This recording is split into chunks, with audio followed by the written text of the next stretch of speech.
우리 세태가 어떻게 지금 돌아가고 있는지를 잠깐 봅시다. 평산 책방에서 벌어진 폭력 사태를 보고 제가 이거 정말 이재명이 이렇게 말했어요. 평산 책방 사건에 대해서 상대 제거하는 정치만 남았으니 이게 이 꼴이 된다. 그런 얘기죠. 결국 윗대가리들이 잘해야 돼요. 윗대가리 보고 일반 시민들이 그거 따라 한단 말이에요. 이 폭력적인 정치를 하고 있으니 폭력이 난무하는 거예요. 이러면 안 되는 겁니다.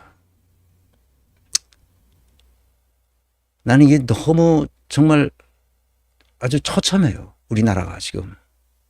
문재인이 2012년 대선에서 박근혜한테 패배한 이후 그다음에 2022년 5월 달에 문재인 대통령이 퇴임할 때까지 문재인이 건 10년 이상을 민주당을 장악하다시피 했습니다. 3번에 걸친 총선에서 민주당 의원들 대부분을 친문 세력으로 포진시켰습니다. 왜?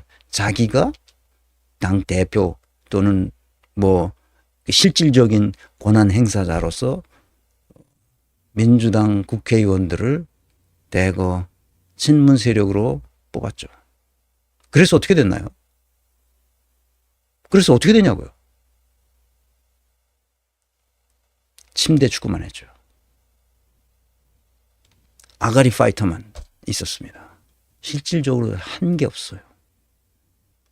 실질적인, 실용적인, 가시적인 어떤 성과도 내지 못하면서 주로 있어 보이게만 했던 과거를 우리가 잘 알고 있습니다. 그러니까 침대 축구하는 민주당 만들어버린 거죠. 문재인이 당 대표 시절에는 당을 쪼개서 국민의당으로 떨어져 나가기로 했어요. 안철수라는 희한한 인간이 나타나서 안철수에 속아서 많은 사람들이 안철수를 연호하면서 했어요. 나는 안철수가 절대로 정치하면 안 된다라고 말했던 사람으로서 그때 당시에도 내가 엄청난 욕을 들어먹었어요. 많은 사람들한테. 사람 보는 눈이 그렇게 없는 거예요, 사람들이. 안철수 하나 제대로 컨트롤하지 못하는 거야, 문재인은. 결국 여기까지 온 거예요. 2019년에는 자기가 대통령이 되고 나서 자신이 임용한 윤석열 검찰총장에 의해 조국 법무부 장관 가족이 도륙되는 것을 보면서도 아무런 조치도 취하지 않은 무기력한 민주당을 봐야 했습니다. 나는 그래도 저 높은데 그 많은 권력을 가지고 있는 사람이 뭔가 묘책이 있을 것이다. 그러니까 윤석열을 한 방에 날려버리는 뭔가 묘책이 없고서야 저럴 수는 없다. 나는 그렇게 생각하고 있었어요. 내가 바보였죠. 설마 민주당이 그때 탄핵을 시켜버렸으면 됐어요. 윤석열을. 그런데 그래서 많은 사람들이 민주당에 가서 애걸복걸했어요. 나도 그 조국 수호 집회에 가서 막 했잖아. 나갈 때마다 할 때마다 나갔어요. 그런데 당시는 2019년은 민주당이 123석이었어요. 과반에서 터무니없이 부족했죠. 그래서 이런 의석으로는 할 수 있는 게 아무것도 없다고 핑계만 대고 있었어요. 누가? 민주당 의원들이. 친문 세력으로 쫙 깔려있던 민주당 의원들이. 그래서 얼마 지나서 2000년 총선에서 180석을 몰아줬습니다. 180석. 엄청나죠. 그때 여당이었죠, 당연히. 그랬는데도 아무것도 하지 않았어요. 180석을 가지고.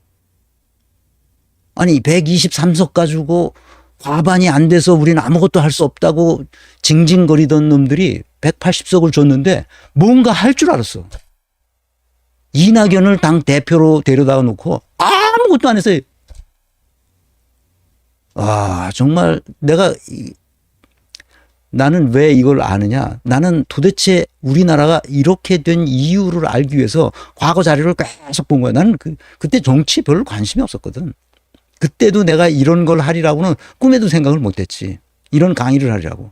이게 이를 강의를 해야 된다면 내가 인사조직 전공자로서 이 사태의 원인을 규명해야 된다 생각을 했기 때문에 자료를 계속 찾았다고. 아직도 손가락이 완전하지 않아. 뭐 거의 많이 좋아졌는데 이제 왼손 마우스를 계속 쓰니까 오른손 손가락은 좀 많이 좋아졌어요. 앞으로 이제 왼손 오른손을 자유자재로 쓰는 시간이 언젠가 올지 모르겠습니다. 왼손 처음에는 굉장히 불편했는데 지금은 그런 대로 쓸만합니다. 그래서 내가 이 원인을 파악하게 된 거죠. 180석으로도 아무것도 못하는 이 빠가사리 정당이 어떻게 하다 이렇게 됐는지, 그것은 철저하게 문재인의 책임이었다는 거예요. 이낙연은 전형적인 문재인의 덜 떨어진 아바타였어요. 180석의 당을 완전히 말아먹은 장본인이죠. 그 후에 다 말아먹은 다음에 문재인과 이낙연이 콤비를 이루어서 서울과 부산의 재보궐선거에서 참패합니다. 그리고 지방선거에서 참패합니다. 그리고 이낙연과 문재인은 이재명을 제거하긴 온갖 꼼수만 부려왔습니다. 이재명을 제거해야 친문 세력이 다시 권력을 잡는다고 생각했기 때문이죠.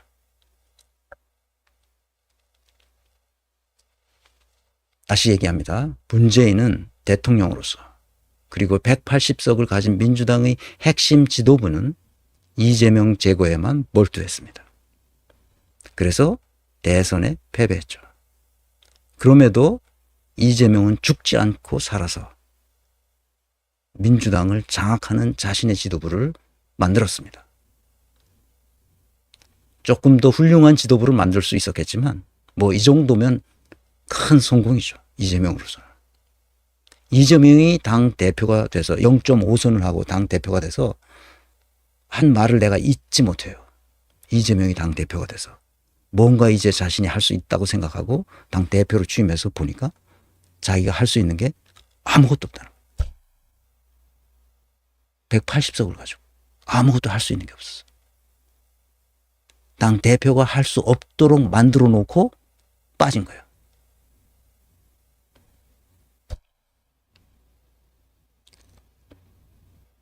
나는 문재인이 퇴임한 후에 책방을 만들었다는 자체가 말이 안 된다고 생각합니다. 내가 그래서 평산 책방에 가려면 내 집에서 몇 시간이 걸리는가를 지도를 찾아봤어요. 요새 다 지도 맵이 잘 돼 있잖아. 5시간 걸립니다. 기차로 가든 대중교통으로 가든 내 차를 가지고 가든 5시간 정도 걸려요. 5시간도 더 걸릴 겁니다. 갔다가 다시 돌아오는데 또 그만큼 걸려요. 뭐야 이게?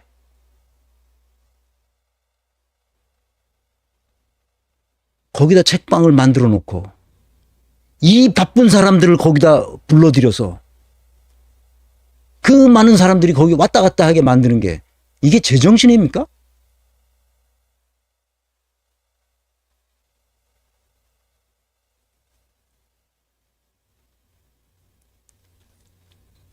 나는 이 문재인을 생각하면 어떻게 사람이 이렇게 멍청한지.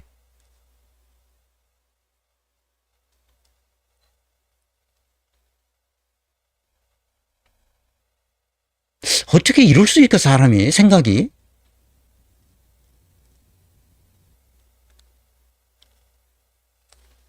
난 더 이상 얘기하지 않겠습니다.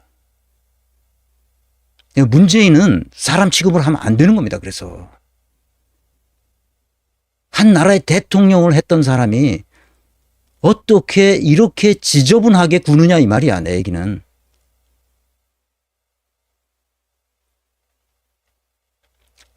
세상은 윗물이 맑아야 아랫물이 맑아지는 거예요. 윗물이 이렇게 멍청한 생각을 하고 있는데 온 국민이 멍청해지는 거예요. 그러니까.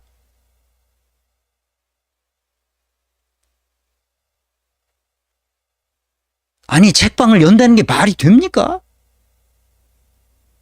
말이 된다고 쳐. 자기 딸 때문에 그렇게 했다고 쳐. 딸이 벌이가 제대로 없을 테니까. 아니, 그러면 돈을 줘서 서울 어딘 사람 많은 데서 책방을 열면 대통령님의 그 따님이 운영하는 책방이니까 거기 가서 많이 사람들이 살 거 아니야. 그럼 먹고 살게 해줄 수 있잖아. 뭐야 이게. 나는 그 직원이 이 테러를 당해가지고 아니 골절이 한두 군데가 아니라는 얘기를 듣고 너무 가슴이 아팠어. 그거 뭐야 그게. 그 시골에다가. 아니 조촐한 무슨 문재인 대통령 기념관 하나 만들어 놓고 그러면 되지. 거기 누가 굳이 찾아갈 사람이 있으면 관광객으로 찾아가는 사람 거기 안내하고 그러면 되지. 이 바쁜 사람들을 거기다 오게 해가지고 무슨 짓이야 이게. 무슨 짓이야. 응? 아유, 난 이런 정신들이 진짜 나라의 주요 지도부를 구성하고 있다는 생각을 하면 정말 아유.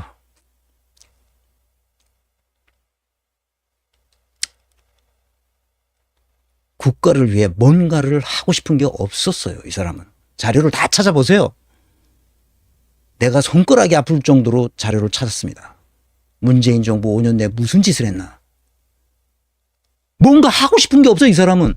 그런데 엄청난 일을 한 것처럼 전부 이벤트야. 지지율만 챙겼어. 자기 지지한 지지. 근데 한 게 없어.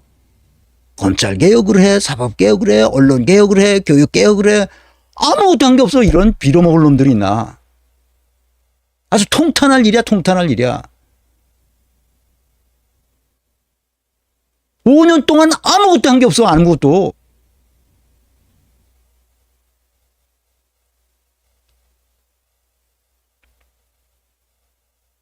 나는 용서할 수 없어요. 이런 사람들을. 공직에 나왔다는 것은 그냥 엄청난 일이야. 이것은. 공직에 고위 공직자가 된다는 것은 아무렇게나 해도 되는 게 아니에요.